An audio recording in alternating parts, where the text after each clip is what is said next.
नमस्कार, खबरों का पंचनामा देख रहे हैं आप। मैं हूं आपके साथ पूजा।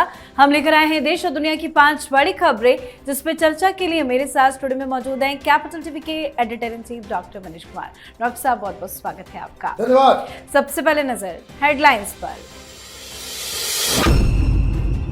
बिहार में कल होगा अंतिम चरण का मतदान। 20 जिलों की 122 सीटों पर दाव। एनडीए में उत्साह, तो तेजस्वी यादव ने प्रेस कॉन्फ्रेंस कर निकाली भड़ास।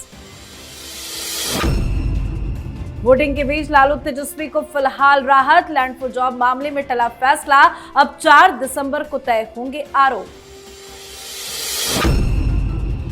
पश्चिम बंगाल में एसआईआर पर गरमाई सियासत। बंगाल कांग्रेस भी पहुंची सुप्रीम कोर्ट। टीएमसी का दावा, एसआईआर के डर से हुई 15 मौतें। देश में कई जगह तबाही मचाने की साजिश का पर्दाफाश। फरीदाबाद में कश्मीरी डॉक्टर गिरफ्तार। 360 किलोग्राम से अधिक विस्फोटक, AK-47 समेत कई हथियार बरामद। पाकिस्तान में सड़क पर उतरे लोग। आसिम मुनीर को ताकतवर बनाने वाले संविधान संशोधन का हो रहा जमकर विरोध। खबरों की शुरुआत में सबसे पहले बात बिहार चुनाव की। बिहार विधानसभा चुनाव के दूसरे फेज में 20 जिलों की 122 सीटों पर वोटिंग 11 नवंबर यानी कि कल होनी है। मतदान कल सुबह 7 बजे से शुरू होगा। इसके लिए 45,399 बूथ बनाए गए हैं। चुनावी कर्मी ईवीएम लेकर बूथों पर पहुंच रहे हैं। 122 सीटों पर 1302 उम्मीदवार मैदान में हैं। पहले फेज में रिकॉर्ड 65% वोटिंग हुई थी और उम्मीद है कि दूसरे फेज में भी ऐतिहासिक मतदान होगा। जिन 20 जिलों में मतदान होगा उनमें पश्चिमी चंपारण, पूर्वी चंपारण, सीतामढ़ी, शिवहर, मधुबनी, सुपौल, अररिया, किशनगंज, पूर्णिया, कटिहार, भागलपुर, बांका, जमुई, नवादा, गया, औरंगाबाद, जहानाबाद, अरवल, कैमूर और रोहतास शामिल है। वोटिंग को लेकर एनडीए में उत्साह है तो महागठबंधन में खलबली मची हुई है। आज तेजस्वी यादव ने प्रेस कॉन्फ्रेंस भी की। तेजस्वी यादव ने चुनाव आयोग, बीजेपी पर कई बड़े बड़े आरोप लगाए। तेजस्वी यादव ने कहा कि बिहार के लोग इस बार इतिहास रचने जा रहे हैं। इस बार नौकरी वाली सरकार बनने जा रही है। सर्कल सेकंड फेज के लिए वोटिंग होनी है। क्या चल रहा है एनडीए और महागठबंधन में? देखिए, तेजस्वी यादव जो आज उन्होंने प्रेस कॉन्फ्रेंस की, पता नहीं इलेक्शन कमीशन ने उन्हें नोटिस क्यों नहीं दिया। कारण यह है कि आज कैंपेन का दिन नहीं था और आप बाकायदा सामने आकर के प्रेस कॉन्फ्रेंस कर रहे हो। और प्रेस कॉन्फ्रेंस में क्या बातें आपने कही? आपने इलेक्शन कमीशन के ऊपर सवाल खड़े करने शुरू कर दिए। आप अपने वादे गिनाने शुरू कर चुके। तो कहने का मतलब यह है कि एक ऑलरेडी इनका कैंपेन जो बुरी तरीके से पिट गया, कोई नैरेटिव ये लोग क्रिएट नहीं कर पाए, इस वजह से वो बौखलाहट आज तेजस्वी के चेहरे पे साफ साफ नजर आ रही थी। जो इलाका है, शाहबाद का इलाका है, मगध का इलाका है, अंग का इलाका है, नॉर्थ मिथिलांचल और आपके सीमांचल के अलावा चंपारण में पोलिंग होना है। 2 इलाके बहुत ही इंपॉर्टेंट है, जिसकी वजह से पिछली बार एक कांटे की टक्कर देखने को मिली थी। वो शाहबाद और सीमांचल का इलाका है। मगध के अंदर भी अच्छा खासा वोट पिछली बार आरजेडी को मिला है। इस बार स्थितियां आरजेडी के पक्ष में नजर नहीं आ रही जी, तो दूसरे चरण की वोटिंग के लिए हलचल बिहार में तेज है। साथ ही चुनाव के बीच लैंड फॉर जॉब मामले को लेकर बड़ी खबर सामने आई है। दिल्ली की राउज एवेन्यू कोर्ट में चल रहे नौकरी के बदले जमीन मामले में आज फैसला आना था, पर आज फैसला आ ना सका। फैसला 4 दिसंबर तक के लिए टाल दिया गया है। सीबीआई ने लालू प्रसाद यादव, राबड़ी देवी, मीसा भारती, तेजस्वी यादव, हेमा यादव और अन्य आरोपियों के खिलाफ आरोप पत्र दाखिल किए थे। ये मामला स्पेशल सीबीआई जज विशाल गोगने की अदालत में चल रहा है। कोर्ट को आज ये तय करना था कि लालू, तेजस्वी और अन्य आरोपियों के खिलाफ आरोप तय किए जाए या फिर नहीं। सीबीआई ने इस केस में आरोप लगाया है कि रेल मंत्री रहते हुए लालू यादव ने लोगों को नौकरी देने के बदले उनके परिवारों से जमीनें अपने करीबी लोगों के नाम पर करवाई। सर, आज तो कोई फैसला आ ना सका, राहत मिली है, लेकिन क्या ये राहत आफत बनकर आएगी? देखिए, ये ऑलरेडी आफत है। आफत इसलिए है क्योंकि अगर जस्ट इमेजिन कि आज फैसला आ गया होता और कोर्ट ने ये कह दिया होता कि भाई ये जो आरोप जो लगे हैं वो गलत है, अभी ढिंढोरा पीट रहा होता सारा मीडिया कि बरी हो गए, पॉलिटिकली मोटिवेटेड है, कोई घोटाला नहीं हुआ। लेकिन हकीकत क्या है? हकीकत ये है कि घोटाला हुआ है। ये ओपन एंड शट केस है। क्योंकि तमाम कागजात सबूत वो मौजूद है कि जिन लोगों को नौकरी दी गई उनके ज़मीन को ट्रांसफ़र किया गया। अब जो ज़मीन किसी ने ट्रांसफ़र किसी कंपनी किसी व्यक्ति को किया गया और फिर वो वापस घूम फिर करके उन कंपनियों के पास चला जा रहा है जिसमें डायरेक्टर लालू यादव के परिवार के लोग हैं, तो ये तो साफ साफ ट्रेस करने वाला सबूत है, इसमें कोई इफ एंड बट की ज़रूरत नहीं है।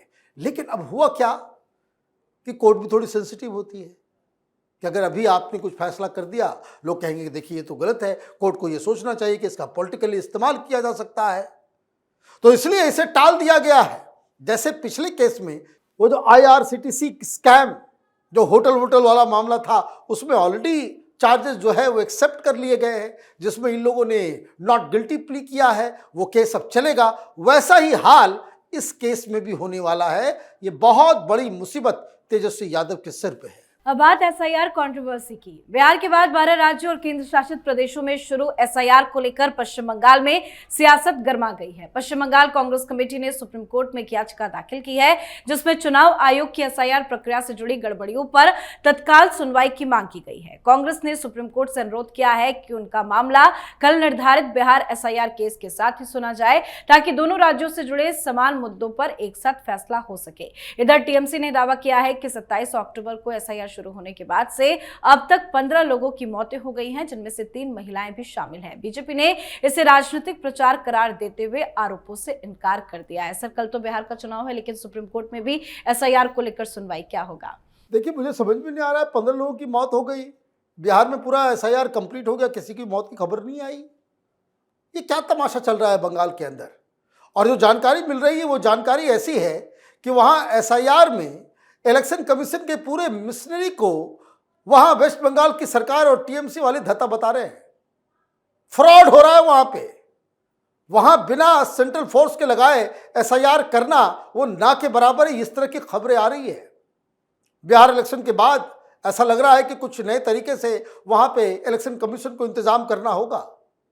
आप भाग आ रहे हो सीधे सीधे सुप्रीम कोर्ट के पास कि भाई हमारी सुनवाई सुनी जाए। भाई बंगाल में किसको बचाना चाह रहे हैं आप?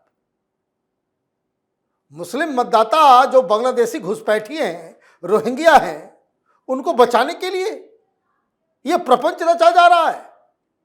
इलेक्शन कमीशन से कुछ गलतियां हो रही है तो पहले तो आपको इलेक्शन कमीशन को कंप्लेन करना चाहिए ना कि ये दिक्कतें आ रही है, इसका निदान कीजिए। और अगर वो निदान नहीं होता है तब आप सुप्रीम कोर्ट आए, लोअर कोर्ट जाए, हाई कोर्ट जाए, तब तो बात समझ में आ रही है। आप सीधे आ गए कि भाई ये जो बिहार वाला जो चल रहा है, बाकी जो केसेस चल रहे हैं उसमें इसको अटैच कर दिए। तो जस्टिस सूर्यकांत ने कहा कि ये हम सुनेंगे नहीं, ये चीफ जस्टिस के पास जाइए, चीफ जस्टिस तय करेंगे कि इसी बेंच में डाला जाए या किसी और बेंच में इसकी सुनवाई हो। तो आप देखिए कि SIR के नाम पे किस तरह की गंदी राजनीति हो रही। क्या चाहते हैं ये लोग? ये TMC वाले, ये तेजस्वी, ये राहुल गांधी, ये अखिलेश यादव, ये लोग क्या चाह रहे हैं कि जो इलेक्टोरल रोल रहे उसमें फर्जी वोटर्स हो? भाई अगर ईमानदारी आप लोग चाहते हो तो हर पॉलिटिकल पार्टी को इसमें आगे बढ़ चढ़ के एक स्वच्छ इलेक्टोरल रोल हो, जिसमें कोई डुप्लीकेशन नहीं हो, कोई इसमें बांग्लादेशी नहीं हो, कोई रोहिंग्या नहीं हो, तब तो बात समझ में आती। इसलिए जनता का समर्थन भी आपको मिलता। तो आप उल्टी गंगा बहाओगे तो ना सुप्रीम कोर्ट आपको सुनने वाला है, ना ही देश की जनता आपके ऊपर कोई भरोसा जताएगी। चलिए बढ़ते हैं आगे। देश दहलाने की साजिश का पर्दाफाश हुआ है। जम्मू कश्मीर पुलिस ने बड़ी कार्रवाई करते हुए एक इंटरस्टेट और इंटरनेशनल आतंकी नेटवर्क का भंडाफोड़ किया है। ये नेटवर्क जैश-ए-मोहम्मद और अंसार गजवाल उल हिंद जैसे बैन संगठनों से जुड़ा है। अब तक 7 आरोपी गिरफ्तार किए जा चुके हैं, जिसमें 2 डॉक्टर भी शामिल है। छापेमारी में हरियाणा के फरीदाबाद से 350 किलो विस्फोटक, AK-47 राइफल और भारी मात्रा में गोला बारूद बरामद किया गया है। पुलिस का दावा है कि विस्फोटक की खेप करीब 15 दिन पहले डॉक्टर मुजम्मिल तक पहुंची थी। फरीदाबाद के धौज गांव और आसपास के क्षेत्रों में लगातार छापेमारी जारी है। सर, पुलिस के हाथ तो बड़ी कामयाबी लगी है, लेकिन क्या थी ये पूरी साजिश? देखिए, अभी लेटेस्ट खबर ये आ गई है कि 3000 केजी RDS और अमोनियम नाइट्रेट जो है वो बरामद हो गया है। एक नहीं, 4 डॉक्टर्स लोग कहते हैं कि जिहादी, ये मदरसा छाप होते हैं, ये मौलवी मौलाना, ये तो पढ़े लिखे डॉक्टर्स हैं भाई, एमबीबीएस। ये लोग इस तरह, अच्छा 3000 केजी आरडीएक्स, आपको मालूम है ये दिल्ली को उड़ाने की साजिश थी। दिल्ली को ठीक उसी तरीके से निशाना बनाया जाता जिस तरीके से मुंबई को निशाना बनाया गया 1993 में। 13 ब्लास्ट हुए, उस समय भी पाकिस्तान से यह आरडीएक्स 3000 केजी आया था, और जिसमें बहुत सारा इस्तेमाल नहीं हुआ और पूरी मुंबई को इन लोगों ने दहला दिया था। वही काम दिल्ली के अंदर होने जा रहा था। अदरवाइज आप 3000 केजी विस्फोटक किस बात के लिए आप जमा कर रहे हो? और आप एक डॉक्टर हो, लोगों को की जिंदगी बचाने का आपका काम है, और आप लोगों को मारने के लिए ये किस तरह का गजवाई हिंद चल रहा है? देश की सरकारों को, पुलिस को, एजेंसियों को बहुत ही निर्ममता के साथ इस तरह के जंतुओं के साथ डील करना पड़ेगा। अब देखिएगा होगा यही, ये सारे तमाम कांग्रेसी वकील खड़े हो जाएंगे सुप्रीम कोर्ट में बचाने के लिए। 3000 केजी आरडीएक्स, आपको समझ में आ रहा है कि किस तरह की साजिश ये लोग रच रहे हैं? तो आज बहुत बड़ी कामयाबी नहीं कहिए, ये बहुत बड़ा दिन है। हजारों लोगों की जान आज बच गई। अदरवाइज ये धर्मांध, ये जिहादी, ये कौन सा कोहराम दिल्ली में मचाते, ये किसी को समझ में नहीं आता। जी, अब बात आज की आखिरी खबर की। पाकिस्तान में एक बार फिर बवाल मचा हुआ है। पाकिस्तान में प्रस्तावित 27वें संविधान संशोधन ने हलचल मचा दी है। इस संशोधन के जरिए आसिम मुनीर को चीफ ऑफ डिफेंस फोर्स बनाकर तीनों सेनाओं, थल, वायु और नौसेना पर सर्वोच्च नियंत्रण देने की तैयारी है। साथ ही न्यायपालिका और परमाणु कमांड जैसे संवेदनशील क्षेत्रों में भी सेना की भूमिका को बढ़ाने की योजना है। अब इसी को लेकर पूरे पाकिस्तान में विरोध प्रदर्शन हो रहा है, लोग सड़कों पर उतर आए हैं। विपक्ष ने इस कदम की कड़ी आलोचना करते हुए कहा है कि यह संविधान की नींव को हिला देगा। संशोधन को राष्ट्रपति की मंजूरी के लिए भेजे जाने से पहले संसद के दोनों सदनों में पास होना भी काफी जरूरी है। सरकार बिल को आगे बढ़ाने के लिए तेजी से काम कर रही है, जबकि विपक्ष इसे रोकने के लिए देशव्यापी विरोध प्रदर्शन भी कर रहा है। आने वाले दिनों में पाकिस्तान की राजनीति और भी तनावपूर्ण होने की आशंका जताई जा रही है। सर, अब तो लोग सड़कों पे उतर आए हैं, क्या ये बिल आसानी से पास हो जाएगा? देखिए, एक बात समझ लीजिए कि जो वर्तमान की जो सरकार है शहबाज शरीफ और मुनीर की, they have become a satellite state for Donald Trump. ये अमेरिका का पालतू मुल्क बन गया है, और इसलिए इस तरह की तब्दीलियां की जा रही हैं। कुछ फैसले ऐसे होने हैं आगे चल के जिसमें पाकिस्तान के रिसोर्सेस को, पाकिस्तान के पोर्ट्स को, पाकिस्तान के एयर बेसेस को ये अमेरिका को सुपुर्द करने जा रहे हैं। ये पाकिस्तानी ये जा रहे हैं गाजा, वहां आर्मी भेजी जाएगी। किस चीज के लिए? हमास को मारने के लिए। अगर सिर्फ और सिर्फ डेमोक्रेटिक गवर्नमेंट रहेगी,